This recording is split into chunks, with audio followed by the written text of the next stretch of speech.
Iuna reached the salvage moon by riding in the hold of a copper-smelling freight skiff. Folded between crates of yak wool insulation, cracked AI guidance shells, breathcloth bundles meant for refinery worlds, and sealed canisters labeled as agricultural coolant, though nothing inside them smelled remotely alive. The crates bore the old Joran Dixkerg crest, half scraped, half honored, the kind of mark smugglers left visible when they wanted a buyer to believe the goods had once belonged to someone important. Official charts said Bujalin had no moons. Official charts also said obsolete tunneling rigs were recycled by directorate order, not sold through dust markets under false serials and polished lies. Official charts, Iuna had learned, were usually written by people who never had to crawl through the underside of a realm to find what its rulers had thrown away. The moonlet, called Mavren by those who landed there, and nothing by everyone else, was hardly large enough to keep its own shadow. Its gravity tugged like a tired child. Iuna's boots clicked across the Oracrete landing shelf while Bujalin hung above her, half gold, half storm, enormous enough to make every lie feel temporary. The planet's cloud belts rolled with dull amber fire, and far below those storms were 20 realms pretending not to know how much of their progress depended on illegal parts, forgotten machines, and the quiet industry of people who never appeared on directorate ledgers. Oris Cod killed the skiff's outer lights before the landing clamps fully settled. "Market rule," he muttered from the cockpit. "If they see what condition you arrive in, they know what condition you'll pay in." I didn't ask for advice. "No," Oris said. "You paid for transport. Advice leaks out when the hull shakes." Iuna stepped down the ramp without answering. The air was thin, mineral, and sharp with old exhaust. Heat vents trembled along the crater rim, their grates painted in faded hazard glyphs and cracked ecrylith marks no one enforced anymore. Somewhere beneath the landing shelf, pumps thudded in uneven sequence, keeping the crater market pressurized just enough for commerce and betrayal. She had come for a Valdros 9 harmonic boring frame, an old model no foundry admitted using anymore, too slow for military crisis work, too unstable for modern AI-guided ship prototyping, too loud for legal excavation, too difficult to register, too recognizable to sell clean, perfect if the dealer was honest, more perfect if he was not. The market crouched inside a hollowed crater, where heat lamps swung from cable ribs and every stall owner wore the same ecryliths pretend expression. Civic neutrality painted over private hunger. Men and women in patched pressure coats leaned behind counters of scavenged alloy. Chian commoners haggled over filter meshes and cracked skiff lenses. A pair of academics in travel-gray robes argued quietly over a box of nerve conduit rings while pretending they had not come to nothing for the same reason as everyone else. Farther in, a silent melodot busker drew light from a broken Oralume projector, casting faint ribbons of color across the crater wall. The colors were beautiful enough to be suspicious. Iuna kept her hood low, one hand on the credit shard in her sleeve, the other near the pulse knife she had promised herself not to draw unless someone made pricing personal. She did not like markets. A battlefield lied honestly. A market smiled first. At the third stall, an old Chipon with mirrored teeth looked up from polishing a cracked targeting lens. "You're late," Mirad Vekshun said. "I never gave a time." "No," he replied, smiling, "but people looking for dead machinery always arrive after hope does." Iuna studied the tarped shape behind him. Beneath the cloth, something ancient hummed once, as if recognizing debt. The sound carried the wrong edge. Not full Aegirus, not peace either. a machine remembering power badly. "I'm not buying hope," she said. "Good." Mirad tapped the tarp. "Then we can discuss the right price." He pulled the covering free with theatrical care.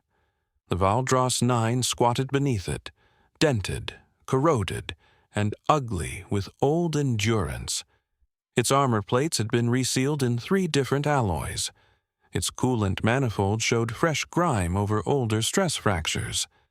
Near the primary housing, the dock code read VF7734. Mostly, the last digit had been buffed smooth and recut by a nervous hand. "It has seen some work," Iuna said. "History," Mirad corrected. "Some buyers pay extra for history. Some buyers mistake brass mirage for value." His smile thinned. Around them, 2 nearby vendors stopped pretending not to listen. Iuna drew a thumb-sized etheric lens from her sleeve and let it pass once over the machine's exposed seam. The lens glimmered, catching faint harmonic residue in the casing. Not counterfeit, not clean either. The old foundry architecture was there under the damage, stubborn and exact. Kavrin Sul had been right. The Valdros was not merely obsolete. It belonged to an engineering lineage modern fabrication had abandoned because it was inefficient, dangerous, and hard to control. Those were precisely the traits Kavren needed. "The resonators are real," she said. "The port hydraulic line is cracked. The rhythm core is unstable but salvageable. The serial was altered after salvage, not before. So don't give me a crow's sermon about rarity." Behind Mirad, Braca Lorne shifted his stun baton from one shoulder to the other. Braca was large enough to seem badly designed. His shoulders strained the seams of his market security coat, and his neck was thick with the ropey muscle of a man accustomed to winning arguments before they became language. But his movements were too smooth for his mass, too sure for his uniform. Harmonic reinforcement sat in him like a hidden engine. Iuna felt it before he moved closer. A pressure at the base of her skull, a bright tension in the air. The familiar signature of someone relying on gifts to make courage unnecessary. Mirad's mirrored teeth flashed again. "Then perhaps we have reached the honest part of the transaction." Iuna looked from the machine to the dealer. "No.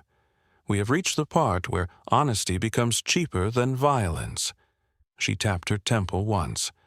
"I can make that so for both of us. Or I can break your market in half. Your choice." Braca stepped forward, grinning. "Careful," he said. "Some of us like broken things." Iuna did not draw the knife. She did not raise her voice.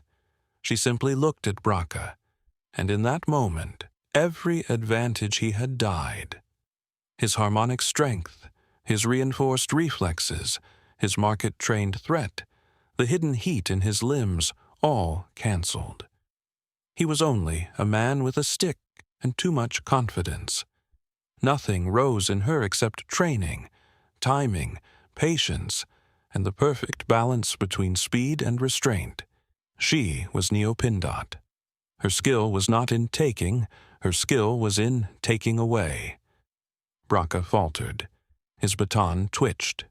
The grin stayed on his face for half a second too long, trapped there by pride after certainty had already left him.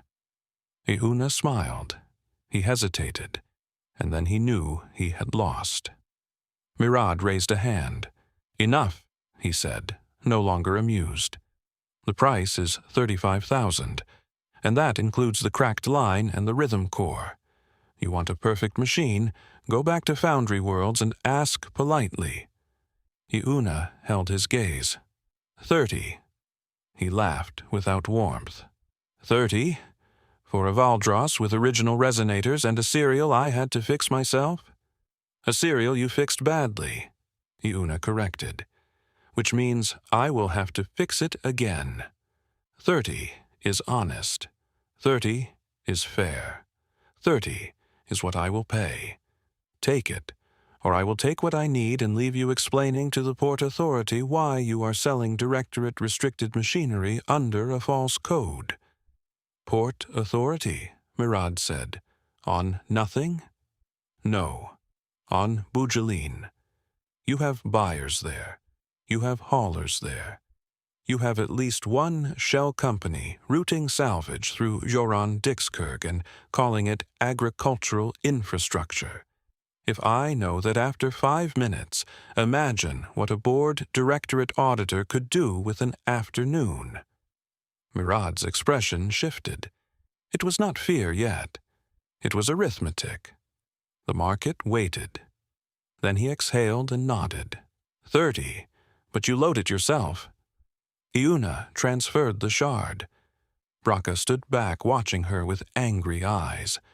As she turned to inspect the hauling clamps, she caught sight of a figure near the far edge of the market. A woman in academic robes, watching with quiet interest. Not hiding, not announcing herself. Her posture carried the stillness of someone trained to observe evidence before forming allegiance. Talira Jen, by the walk and the way she held her archive slate. An appraiser, someone who knew how rare the Valdros truly was. Iuna nodded once. Talira returned it. She did not need another witness. But if this was a larger operation, she might need one later. Best to leave that door open. On the way back to Kavrin Sol's workshop, the skiff's engines growled like an old dog. Oris Cod had not bothered to fix them. He liked the sound. Said it kept people from getting too close. Iuna sat beside the humming Valdros frame, feeling the faint vibration through the deck as the rig remembered its own rhythm. The descent into Bujalin's lower lanes took them through smog-lit traffic corridors and under suspended transit bridges blackened by years of arc-line rain. The district below was not poor enough to be abandoned and not useful enough to be protected. It lived in that profitable middle state where workshops, illegal clinics, repair dens, and private laboratories could breathe without too much official concern. Signs flickered in 3 languages. Vent steam rolled through alleys and gathered around doorways like tired ghosts. Kavren Sol's workshop lay behind a rusted gate, marked as a discontinued agricultural pump depot. No one asked questions there if the power flickered and the air smelled of burnt circuits. Kavren met them at the door, wiping grease from his fingers with a cloth already too dark to help. He glanced at the machine, grunted, and motioned them inside. "You got the right one," he said, not quite a question. "It sings," Iuna replied. Kavren grunted again. He had never been a man of many words. His value was in what he could build, not what he said.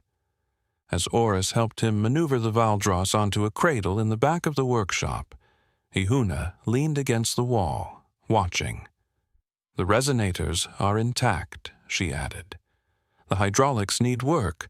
The rhythm core is unstable but salvageable. The serial was altered but not by the foundry." Kavrin nodded. "That's fine. I wasn't planning to register it." Oris laughed, a short, sharp sound. "You know the Directorate loves unregistered harmonic rigs." "They love complaining about them," Kavrin corrected. "That's different." When the Valdros was secured, Kavrin began pulling tools from shelves, harmonic tuners, calibration rods, a set of thin needles that glowed when he touched them, and a narrow plate of black glass sealed in a cloth sleeve. Iuna noticed the sleeve first. Kavren used cloth only for things he feared scratching or things he feared waking. "What is that?" "The reason I needed the Valdros." "That isn't an answer." "It is if you already trust me." "I don't." Kavrin looked up. "Then it's a containment mirror, old design. Qian mathematics, machinistran hands, illegal everywhere with a directorate seal and useful everywhere without one." Oris edged away from the workbench. "That sounds like something I should not stand near." "You should never stand near anything," Kavrin said. "You fidget." The gadget he was building for Iuna had no name yet. Kavren called it a null engine in his notes, but that was just a working term. The attack came just as Kavrin fitted the last component into place. The null engine glowed faintly in his hand, small, dangerous, and humming with a frequency only Iuna could feel. He placed it on the workbench and wiped his hands. "Finished," he said. Iuna did not answer. She was watching the street through the open door, her posture loose but ready. The quiet had stretched too long, the kind of quiet that meant people were moving carefully, trying not to be heard. Then the first shot rang out. It came from the roof across the way, a stun blast that crackled against the workshop's metal frame and painted the doorway in blue-white fire. Oris ducked behind the skiff, cursing. Talira moved to the back wall, pulling a compact energy pistol from inside her robes. "Enlightened fighters," she said. "2 on the roof, at least 3 more down the street." Iuna stepped into the doorway, pulse knife in hand. She did not need to see them to know what they were. Sethun Avar's people. Elite, trained and confident. They thought their gifts would win this. They were wrong. The first attacker dropped from the roof, landing lightly, hands already glowing with harmonic force.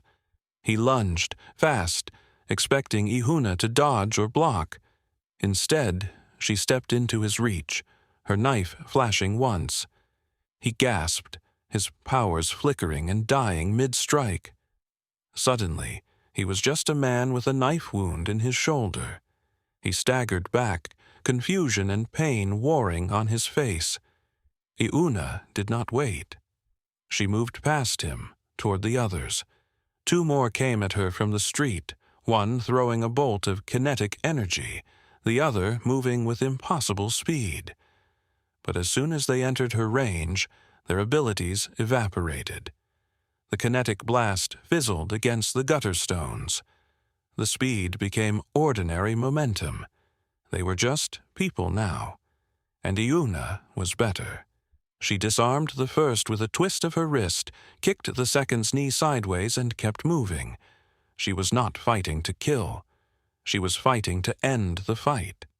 Efficient, precise, relentless.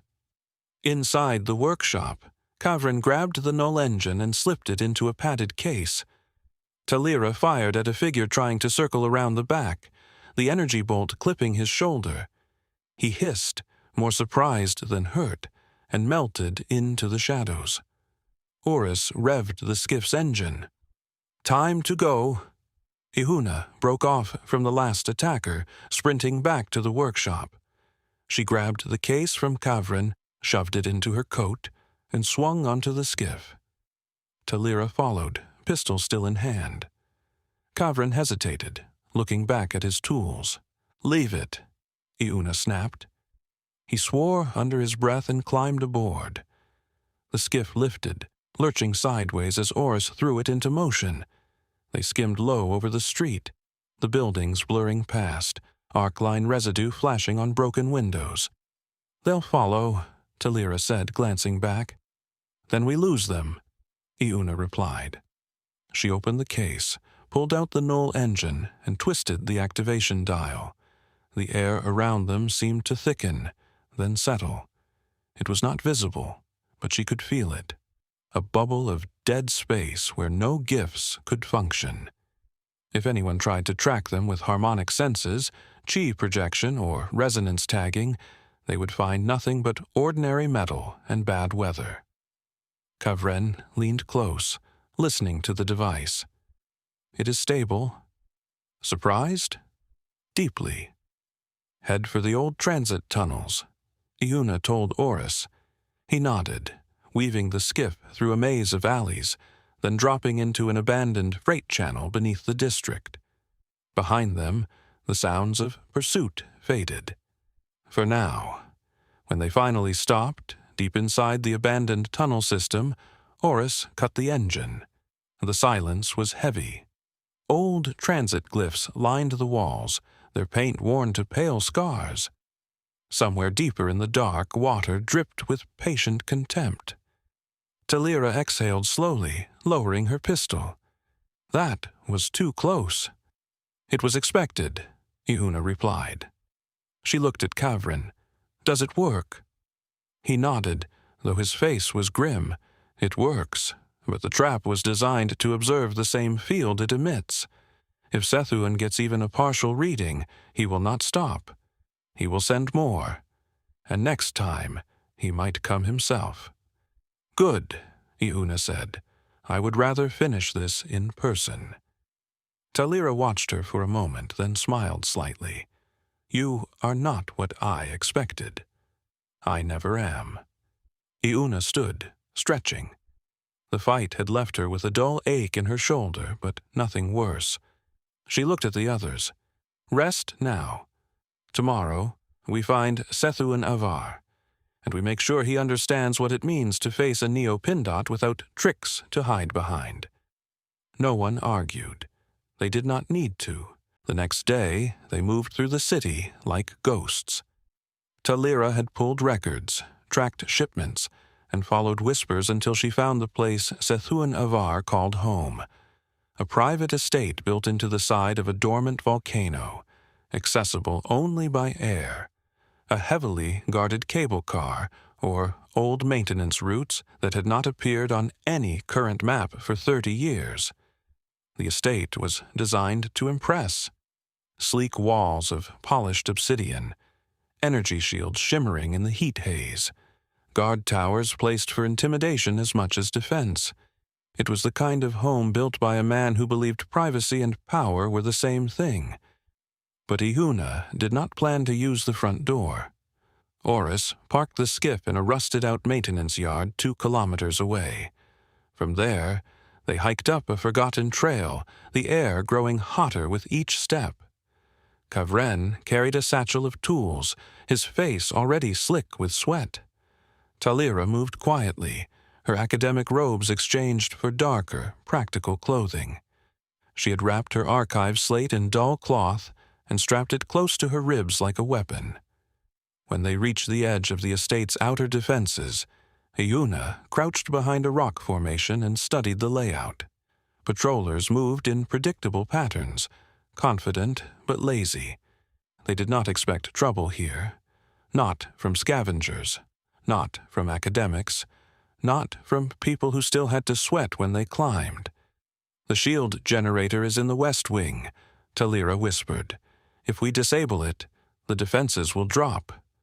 Too easy, Iuna said. It is guarded. That is not what I mean.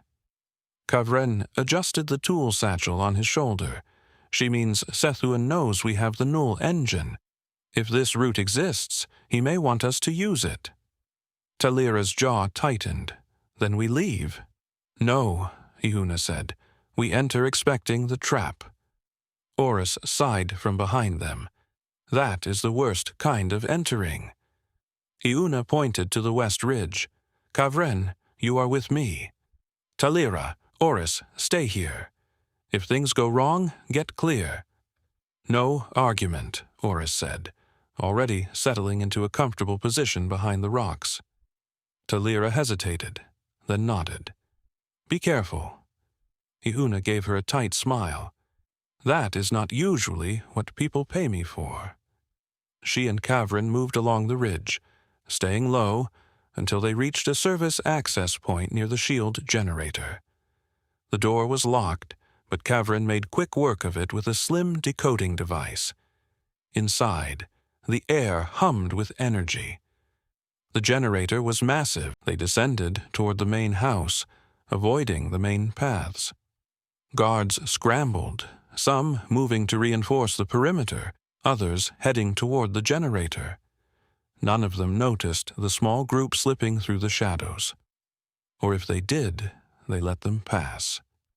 The entrance to the house was locked. Kavren handled it as easily as the service door. Inside, the air was cool, the halls lined with expensive art, ancient artifacts, and trophy fragments from excavation sites that should have been protected by cultural preservation law. Iuna ignored most of it, but Talira did not. Her expression hardened with each step. "This is stolen," Talira whispered. "Most wealth is," Kavrin said, "not like this." They reached Sethuan's study, a spacious room with a view of the lava fields below. Sethuan Avar stood by the window, his back to them, speaking into a communicator. When the door slid open, he turned, his expression shifting from irritation to recognition. "Neopindot," he said, voice calm. "I should have known." Iuna stepped into the room, hand resting on the null engine in her pocket. "You sent your people after me. You stole from me. I paid for what I took. You just didn't like the price." Sethuan smiled, though it did not reach his eyes. He was older than she expected, leaner too, dressed in quiet fabrics that probably cost more than Oris's skiff. Nothing about him seemed hurried. Nothing about him seemed impressed. "You think this is about a Valdros?" "No," Iuna said. "I think that is why I am still listening." His gaze flicked to Kavrin. "You finished it." Kavrin said nothing. "A shame," Sethuan continued. "You were always better at making dangerous things than understanding who deserved them. Rich, coming from a man who decorates with stolen sanctities," Talira said. Sethuan looked at her for the first time. Academic indignation. How traditional. Iuna pulled the null engine from her pocket, holding it up. The small device hummed softly. "This is your warning. From this moment on, nothing you have works against me. Your guards, your gifts, your influence. It is all just noise." Sethuan's eyes narrowed. He moved then, fast, hand darting toward a hidden weapon. But as soon as he crossed the room, his speed vanished. His harmonic strength failed. Whatever elite chi mastery lived in his breath and bones fell silent. He was just a man. Iuna disarmed him easily, twisting his wrist and forcing him to his knees. He struggled once, then stopped when he understood the angle of her grip. She pressed the null engine against his temple, the hum resonating through his skull. "This is your only warning," she said. "Walk away, disappear. If I see your name again, if I hear even a whisper of your network, I will come back. And next time, I will not leave you breathing." For a moment, Sethuan looked afraid. Then he smiled. That was when Iuna knew they had missed something. "You still think this is a weapon," he whispered. The null engine pulsed once. Kavrin turned sharply. "Iuna!" The study windows darkened. Not from outside. From within the glass itself. Thin black lines spread through the walls, through the floor, through the artifacts and stolen relics, all converging on the device in Iuna's hand. The estate had been prepared. Not to resist cancellation, but to receive it. Talira cursed under her breath. "He wanted us to activate it here." Sethuan laughed softly, still on his knees. "I wanted proof that it worked." Iuna struck him hard across the jaw. He fell sideways, unconscious or pretending well enough that it did not matter. "Kavren," she said, "already trying." The null engine shuddered in her hand, its hum deepening. The field expanded for one breath, then contracted, pulling every active frequency in the room toward itself. Iuna felt a sudden pressure inside her chest, as if something had mistaken her heartbeat for a door. Kavren ripped open the casing with a tool and jammed 2 glowing needles into the exposed core. "I can stop the recording, but not cleanly. Do it. If I do, the device may never stabilize again. Do it." Kavrin snapped the needles apart. The null engine sparked once, then went quiet. The black lines in the walls faded. Outside the study, guards were shouting. Oris appeared in the doorway, breathless. I know everyone loves dramatic conversations, but the house is filling with people who want us dead. Iuna looked down at Sethun. His mouth was bleeding. His smile was gone. She picked up the damaged null engine and slipped it into the case. Now we leave. They moved quickly through the chaos.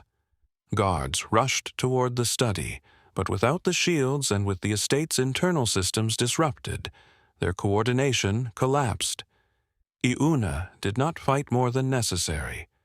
A broken wrist here, a knee taken there, a baton turned against its owner. Each opponent entered her silence and discovered how little remained.